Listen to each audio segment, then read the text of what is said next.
성령의 일이란 제목을 가지고 함께 은혜를 나눕니다. 지난번 우리는 예수님께서 성령으로 충만케 되신 후에 광야를 통과하시고 성령의 능력으로 갈릴리에 돌아오신 모습을 보았습니다. 성령 충만한 단지 마음만 뜨거워지는 것이 아니라 성령의 능력으로 나타납니다. 그렇다면 예수님은 성령의 능력으로 어떠한 일을 하셨을까요? 누가복음 5장을 통하여서 예수님께서 행하신 성령의 일에 대하여 함께 살펴보고 은혜를 받고자 합니다. 첫째로 성령의 일은 죄인을 부르시는 것입니다. 누가복음 5장의 첫 장면은 베드로를 부르시는 장면으로 시작됩니다. 베드로는 밤새도록 고기를 잡으려고 했었지만 그 밤에 아무것도 낚지 못했습니다. 5절인데요. 시몬이 대답하여 이르되 선생님, 우리들이 밤이 새도록 수고하였으되 잡은 것이 없다라고 고백합니다.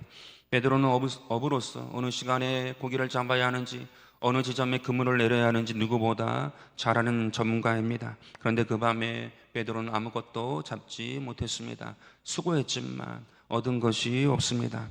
이 장면은 단순히 고기잡이의 실패가 아니라 인간의 한계를 보여주고 있습니다. 사람이 아무리 경험이 많다 할지라도 실수합니다. 많은 시간을 썼음에도 불구하고 수고했음에도 불구하고 열매가 없을 때가 있습니다. 내가 가장 잘 안다고 생각한 자리에서 실패한다는 말입니다. 이럴 때 사람은 당황하지요. 넘어지게 됩니다. 근데 예수님께서 베드로에게 이렇게 말씀하십니다. 4절인데요. 깊은 데로 가서 그물을 내려 고기를 잡으라.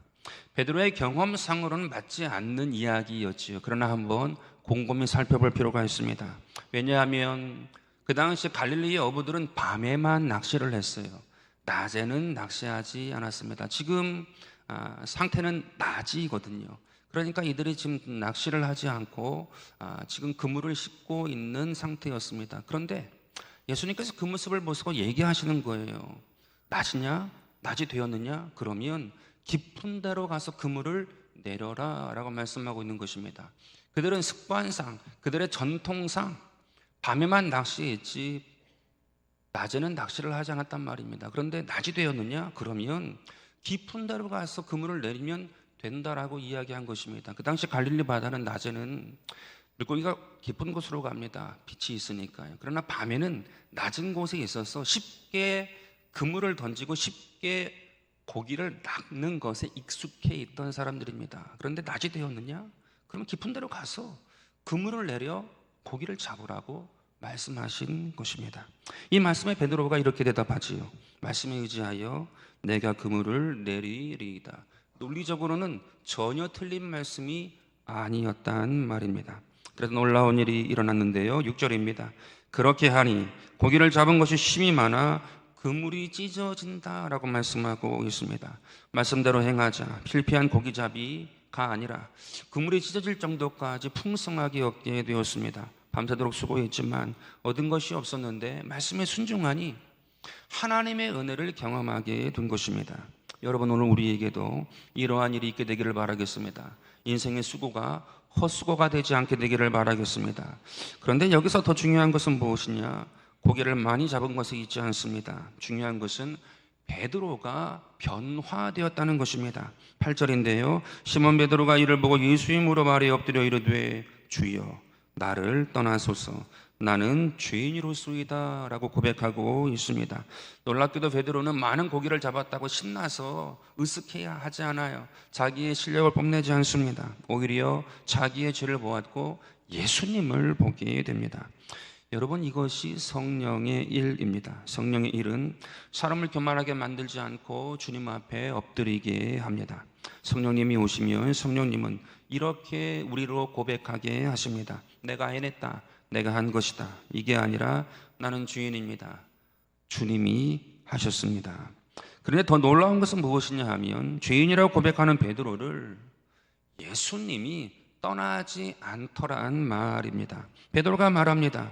나는 주인입니다. 떠나소서. 그런데 예수님께서 이렇게 말씀하십니다. 10절에 무서워하지 말라. 이제 이후로는 내가 사람을 취하리라 라고 말씀하고 계세요. 여러분, 이게 굉장히 신기한 일입니다. 베드로는 주님께 떠나달라고 이야기했는데 그때 예수님은 오히려 베드로를 부르십니다. 베드로는 자신이 죄인이라고 말했는데 오히려 그때 예수님은 베드로를 제자로 삼아 주십니다. 여러분, 이것이 성령의 일입니다. 성령의 일이 무엇일까요? 성령의 일은 완전한 자를 찾아 쓰는 게 아니라 자신의 죄를 고백하는 자를 부르셔서 사명자로 세우시는 것입니다. 성경을 보면 이 장면이 이사야의 부르심과 너무나도 정확하게 연결됩니다. 이사야는 하나님의 영광을 보았을 때 이렇게 고백하지요. 6장 5절입니다. 화로다 나여 망하게 되었도다. 나는 입술이 부정한 사람이다 라고 고백합니다. 이사야는 하나님 앞에서 자기의 부정됨을 보았습니다. 죄를 보았습니다. 그러나 하나님은 그를 버리지 않았습니다. 그를 떠나시지 않습니다. 숯불로 그의 입술을 데워주시고 그를 선지자로 불러주세요. 세우셔서 사명자로 사용하셨단 말입니다. 여러분, 하나님의 성령은 완전한 자를 찾는 것이 아니라 죄인을 회개하게 하시고 정결하게 하셔서 세우시사 사명자로 쓰시는 것입니다. 하나님의 일을 맡기셔서 살게 하신단 말입니다. 오늘 베드로가 마찬가지입니다. 죄인임을 깨달았을 때 예수님은 오히려 부르신 줄로 믿습니다. 그를 부르셨어요. 이것이 성령의 이름을 깨닫게 되기를 바라겠습니다.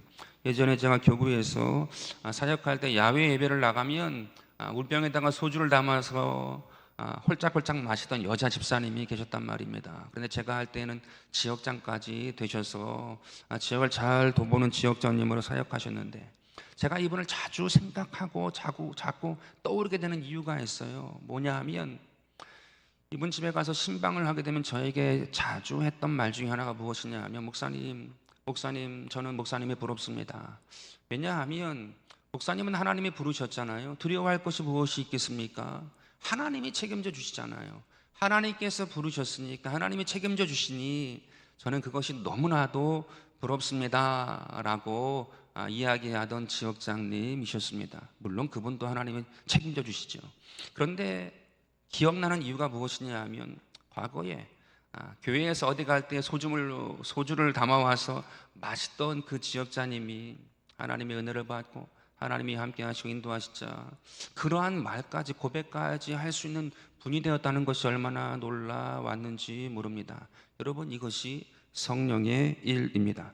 예수님께서 이렇게 말씀하셨어요. 31절인데요. 건강한 자에게는 의사가 쓸데없고 병든 자에게야 쓸데있나니 내가 의인을 부르러 온 것이 아니요 죄인을 불러 회개시키러 왔다라고 말씀하고 있는 것입니다. 주님은 의인을 부르러 온 것이 아니라 죄인을 부르러 오셨습니다. 실패한 베드로를 부르러 오셨습니다. 마찬가지로 오늘 우리도 부르십니다. 실패한 자를 불러주십니다. 낭망한 자 불러주세요. 내 삶 가운데 내가 잘한다고 생각했던 그것에 넘어지셨습니까? 바로 그 사람을 주님께서 불러주시러 오신 것입니다. 그리고 새로운 사명을 주십니다. 여러분, 이것이 성령의 일입니다. 혹시 자녀 가운데 실패하여 낙심한 자가 있습니까? 가정 가운데 그러한 분이 있습니까?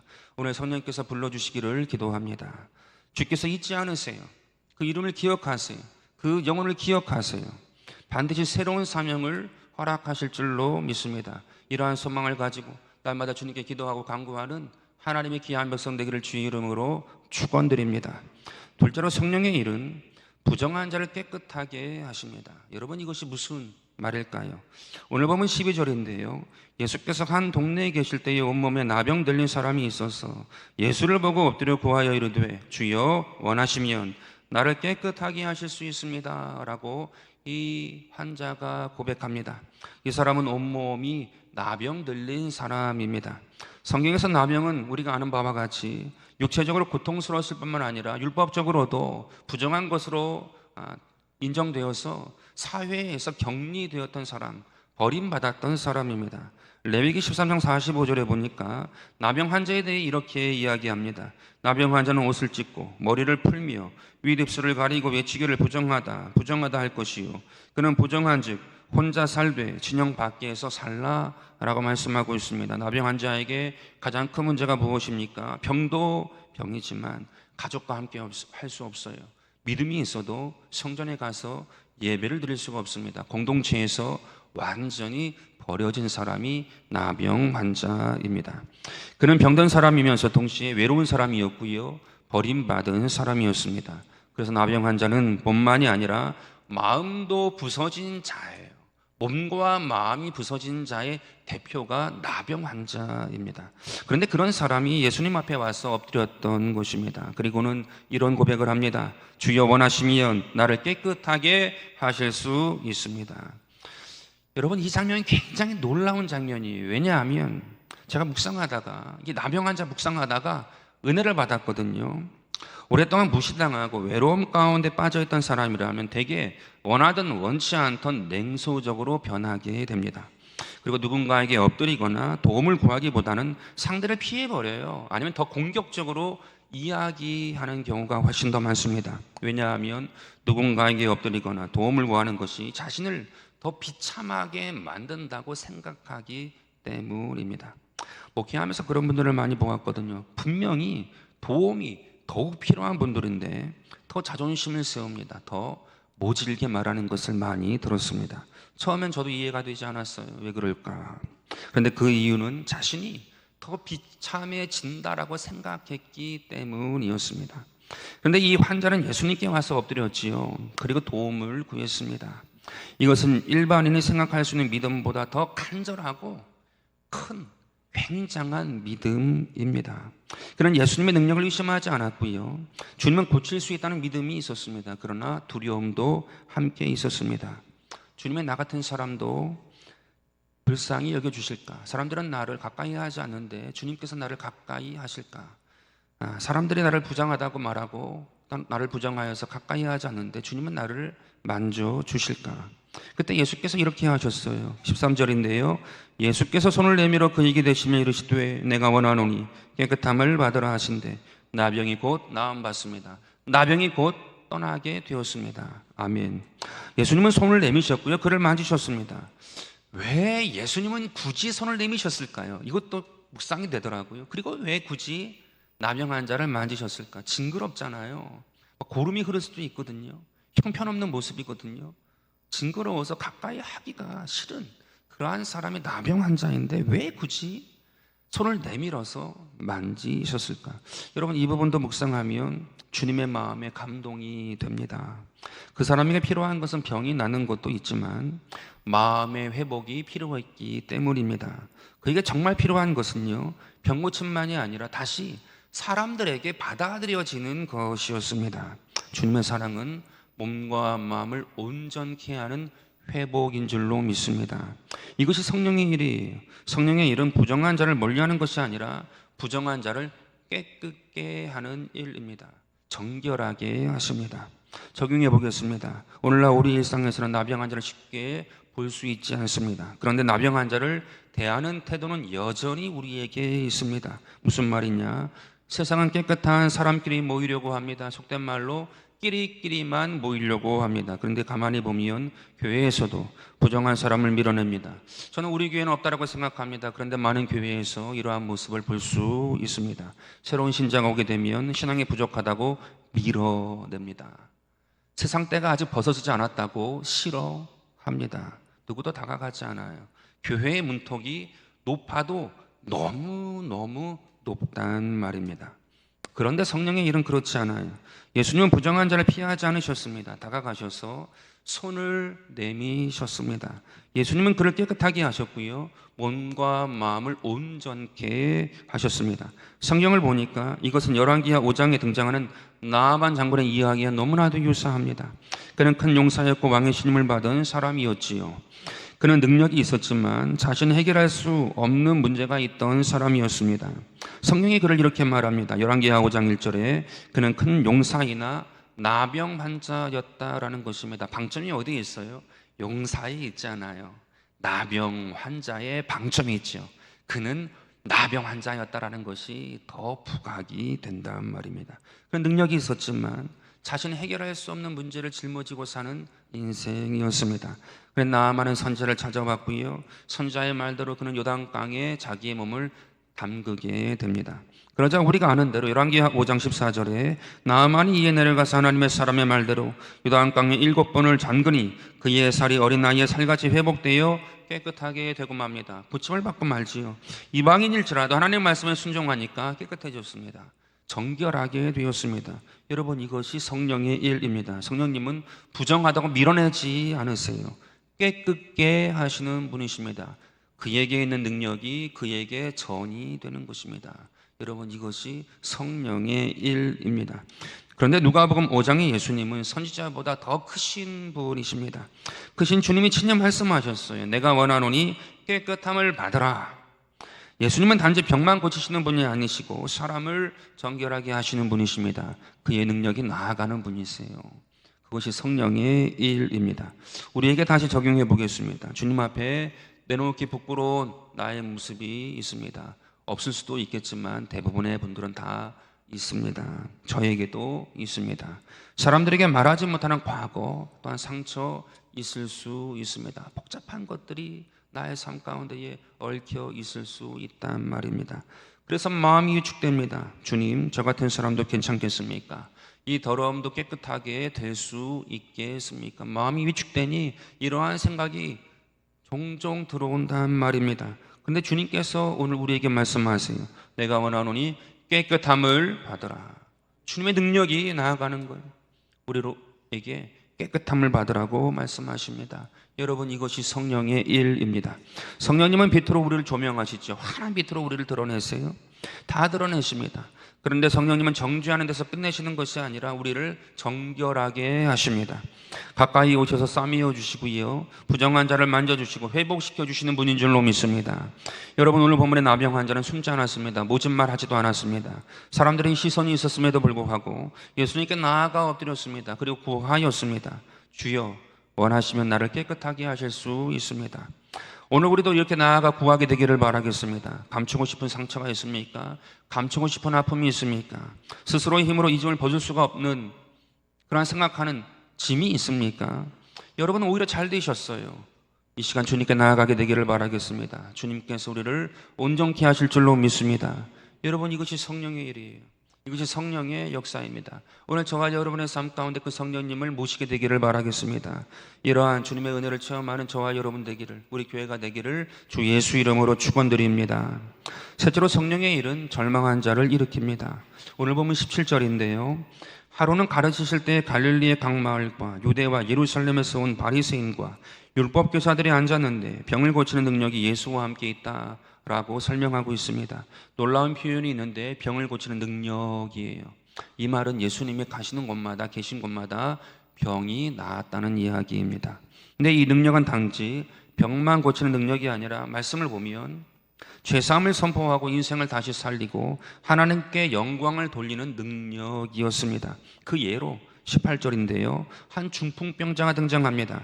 한 중풍병자를 사람들이 침상에 메고 와서 예수 앞에 들여놓고자 했으나 무리 때문에 메고 들어갈 길을 얻지 못한지라 지붕 위에 올라가 기와를 벗기고 병자를 침상째 무리 가운데로 예수 앞에 달아내리게 됩니다. 여러분, 우리가 너무나도 잘 아는 장면이지요. 중풍병자와 4명의 친구 이야기입니다. 근데 이 장면은요, 굉장히 아름다운 믿음의 장면입니다. 왜냐하면 중풍병자는 스스로 아무것도 할 수 없는 자예요. 믿음이 있다 할지라도 스스로 예수님께 나아갈 수 없는 자입니다. 그런데 그에게는 믿음의 친구들이 있었습니다. 그것도 4명이나. 그를 침상째 메고 예수님이 있는 집까지 왔습니다. 그런데 사람이 많아 들어갈 수 없으니까 지붕을 뜯고 달아내려 예수님 앞에 그 친구 중풍병자를 보이게 되었습니다. 묵상해 보니까 이 모습이 정확하게 교회의 모습입니다. 교회는 혼자 올 수 있는 사람만 오는 것이 아닙니다. 친구와 함께 오기도 하고요, 붙들려 오기도 하고요, 억지로 오기도 하고요, 막 가기 싫다고 발버둥 쳤는데 부모님의 꼬임에 넘어가서 오기도 합니다. 어떤 분은 주일 아침만 되면 이상한 일이 생긴대요. 그래서 매번 빠지다가 목사님 오늘 결심하고 교회에 나오게 되었습니다. 이렇게 이야기하는 분도 제가 보았습니다. 마치 중풍병자를 침상째 메고 온 모습과 동일해요. 그런데 예수님은 그들의 믿음을 보셨습니다. 누가복음 5장 20절인데요. 예수께서 그들의 믿음을 보시고 이르시되 이 사람아 내 죄사함을 받았느니라. 여러분, 여기서 굉장히 중요한 내용이 있고 주목해야 할 것이 있는데 그냥 읽어버리면 20절에서 아무런 사실 유익이 없어요. 여기서 주목할 것은 무엇이냐 하면 이 병자와 친구들이 가장 원했던 것은 무엇이었을까요? 침상째 메고 예수님께 와서 지붕까지 뜯고 달아내렸을 때 가장 원하는 것은 무엇이지요? 벌떡 일어나는 거예요. 중풍병에서 벌떡 일어나서 나아가는 것입니다. 근데 예수님이 먼저 병을 고친 것이 아니었습니다. 먼저 죄사함을 선포하십니다. 왜일까 궁금했습니다. 기도하고 물었습니다. 그 이유는 예수님이 것만 해결하는 분이 아니기 때문입니다. 몸에 중풍병이 걸린 것도 너무나도 큰 문제이지만 주님은 먼저 영혼을 보신 것입니다. 마음의 고통을 보신 거예요. 마음의 괴로움과 상처를 고치시기 원하신 것입니다. 그래서 예수님은 먼저 마음의 문제를 다루셨습니다. 이 사람아, 내 죄사함을 받았느니라. 여러분, 죄사함을 받았다는 것은 무엇이냐 하면 마음의 고통에서 풀려났다는 거예요. 그 마음의 묶임에서 자유하게 된 것이 죄사함을 받은 것입니다. 여러분, 이것이 성령의 일이에요. 성령의 일은 무엇이냐? 죄인을 부르시고 부정한 자를 정결하게 하시고 절망한 자를 일으키는 것입니다. 중풍병자를 고치셨지만 중풍병자가 일어났다라고 말하지 않고 절망한 자를 일으킨다고 이야기하는 이유는 마음과 몸을 온전케 하시는 분이 주님이시기 때문이에요. 여러분, 이것이 성령의 일이기 때문에 그렇습니다. 성령님은 눈에 보이는 문제만 해결하는 것이 아닙니다. 죄의 문제를 해결하시고 몸의 문제도 해결하시는 분이십니다. 제가 신방하는 집을 가게 되면 하나님의 은혜를 구하고 축복을 구하고 하나님께서 함께하기를 원한다라는 소문을 가지고 부르시는 분도 있습니다. 귀한 일입니다. 하나님께서 복을 주시라고 구하는 건 너무나도 중요한 거예요. 그런데 그 와중에도 어떠한 가정 환우가 있어서 부르시는 경우가 있습니다. 몸이 병들어서 목사님 와서 기도해 주십시오라고 요청하는 분이 계시고요. 또 한 분들은 이 정신적인 문제가 있어서 요청하시는 분들이 있단 말입니다. 제가 처음 목회를 시작했을 때에는 이 환우가 있는 집에 가게 되면 예수 이름으로 귀신을 굉장히 많이 쫓았어요. 더러운 귀신아 물러가라, 병마야 물러가라, 나사렛 예수 이름으로 명하는 떠나가라, 병마는 이 가정 가운데 있을 수 있는 권리가 없다, 그 능력이 없다, 주님이 함께 하시는 가정이 넌 떠나가라, 병마는 물러가라, 저주는 물러가라, 귀신은 떠나가라. 그렇게 많이 기도했습니다. 여러분, 이거 중요한 일이에요. 병마의 정체를 알고 물리치는 것이 중요한 것입니다. 그런데 어느 순간부터 무엇을 깨달은가 하면 이 사람이 왜 몸에 병이 왔고 왜 정신적인 문제 가운데 고통을 당하는가 생각해 보니 마음이 병들었기 때문에 마음의 스트레스가 커서 몸으로 나타나고 정신적인 문제로 나타난다라는 사실을 알게 되었습니다. 그래서 그때부터 이 마음의 병을 어떻게 하면 고칠 수 있는가, 마음의 병을 고칠 수 있는 약은 딱 한 가지밖에 없거든요. 하나님 사랑이에요. 하나님 사랑만이 유일한 처방책이거든요.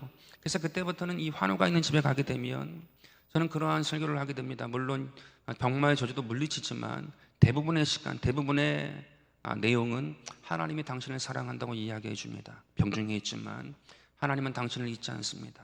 하나님은 당신을 사랑하시고 이 병중 가운데에도 하나님의 은혜와 하나님의 인도하심과 하나님의 풍성하심이 있다. 그 빈 마음 가운데, 병으로 인하여 깨어진 마음 가운데에 하나님의 사랑의 치유의 역사가 나타나기를 원하는 마음으로 하나님을 사랑하신다는 것을 계속해서 이야기해주고 기도해주고 전하고 병마의 저주는 물러가라고 마무리하게 됩니다. 하나님의 사랑으로 마음이 치유받아야 돼요. 마음이 먼저 치유되지 아니하면 몸이 낫지 않습니다. 몸이 회복되지 않아요.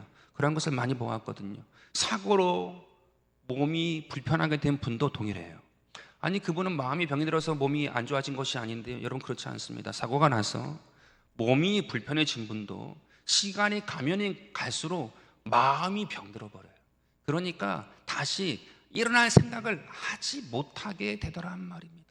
그러니 하나님의 사랑의 처방책밖에 없어요.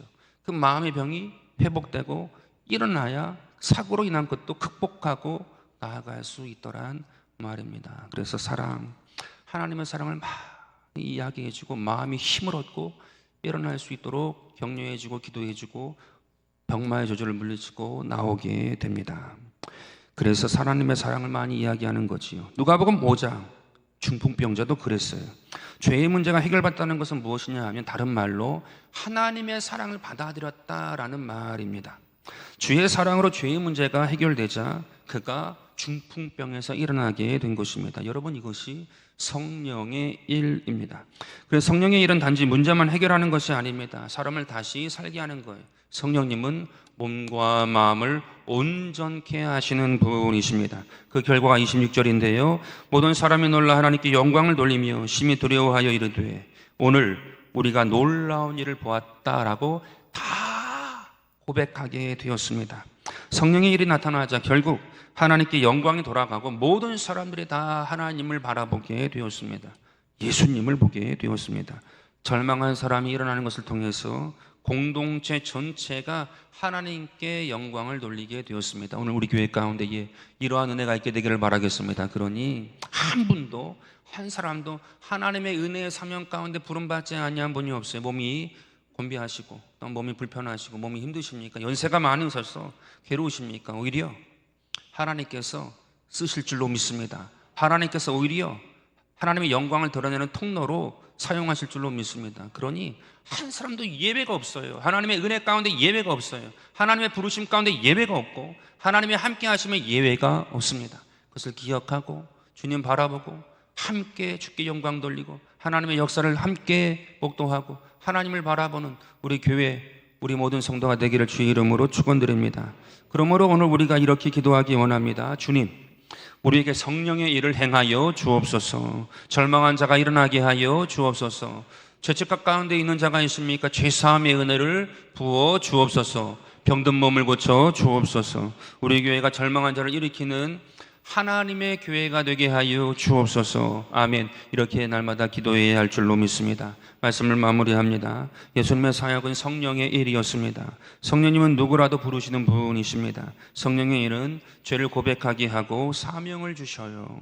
사명자로 세우셔요. 행복한 사명자로, 삶의 사명자로, 직장의 사명자로, 하나님을 고백하는 사명자로, 하나님의 일꾼의 사명자로, 하나님은 각가지의 사명자로 세우십니다. 성령의 일은 부정한 자를 깨끗하게 하십니다. 사람들에게 소외되고 버림받은 자라 할지라도 예수님은 버리지 아니하시고 다가가시고 손을 내미셨습니다. 성령의 일은 단지 병만 고치는 것이 아니라 사람으로 온전히 회복해 하시는 일입니다. 또한 성령의 일은 절망한 자를 일으킵니다. 스스로 아무것도 할 수 없는 자였는데 친구들의 믿음을 보시고 그 믿음도 보시고 일으키십니다.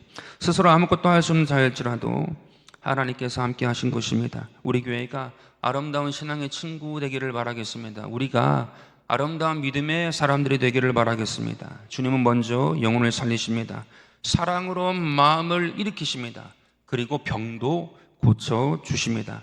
여러분 이 사실을 기억하시고 성령의 일이 오늘 저와 여러분의 삶에 또 우리 교회 가운데 나타나게 되기를 주 이름으로 축원드립니다. 주님이 함께 하시면 좋은 일이 많습니다. 주님이 함께 하시면 근심 들었던 얼굴 가운데 웃음이 있게 됩니다. 절망으로 어두웠던 마음이 화창하게 환하게 바뀌게 됩니다. 성령의 일에 쓰임받고 성령의 일이 내 삶 가운데 나타나는 하나님의 귀한 백성 되기를 주의 이름으로 축원드립니다.